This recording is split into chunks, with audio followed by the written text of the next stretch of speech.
পূর্ব মেদিনীপুরের পুরুষোত্তমপুর প্রাথমিক বিদ্যালয়ের ছাত্রছাত্রীরা ইচ্ছা থাকলেও ফুটবল খেলতে পারছে না।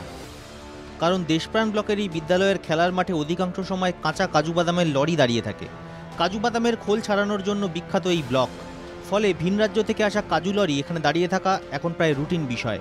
চারা গাছের ব্যবসার জন্য দেশপ্রাণ ব্লক বেশ বিখ্যাত। এখান থেকে চারা গাছ বোঝাই লরি সারা ভারতবর্ষের বিভিন্ন রাজ্যে যায়। সেই সব লরিও এই মাঠ দখল করে দাঁড়িয়ে থাকে। মাঠের বিভিন্ন জায়গায় ইট, বালি, চিপস লরিতে লোডিং আনলোডিং হয়। স্থানীয়রা এই মাঠ দখল করে এমন ব্যবসার কাজ করে বলে অভিযোগ।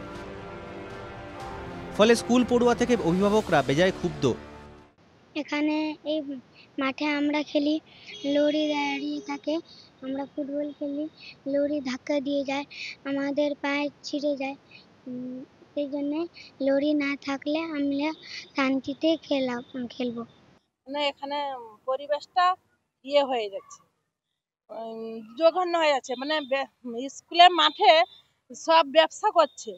এখানে যে সবাই যদি এখানে ব্যবসা বাণিজ্য করে, গাড়ি ঘোড়া চলে, তো আমরা কি করে এখানে বাচ্চাকে স্কুলে পাঠাবো বলো?